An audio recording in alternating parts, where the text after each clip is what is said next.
Report: Phoenix Suns buy Austin Rivers out of his contract. The Austin Rivers era with the Phoenix Suns provided NBA fans with more headlines away from the floor than highlights coming on it, as the franchise has reportedly decided to cut the former lottery pick loose just days after acquiring him A.N.D. Kelly Oubre Jr. from the Washington Wizards in exchange for Trevor Ariza. According to a report from Adrian Wojnarowski of ESPN.com, both sides came to an agreement that will ultimately allow for Rivers to try to latch on with a playoff contender rather than finish the 2018-19 campaign with a franchise that will all but assuredly finish at the bottom of the standings in the Western Conference.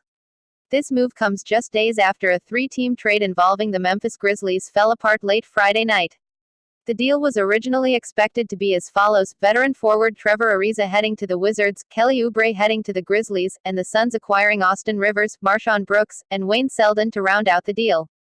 In addition, the Suns were supposed to acquire a 2020 second-round pick from the Grizzlies and a conditional 2019 second-round pick from the Wizards.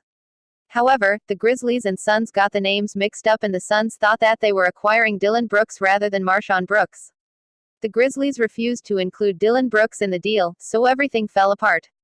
At that point, without having a third team to facilitate a larger deal, the Wizards and Suns decided to save face by simply coming together for a multiplayer trade between the two teams, but it appears as though the Suns were never considering Rivers to be a player that was in their short-term plans, let alone their long-term plans.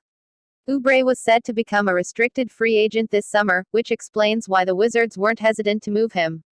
He was originally the number 15 pick in the 2015 NBA draft and is currently averaging 13.0 points while shooting 43.3% from the field.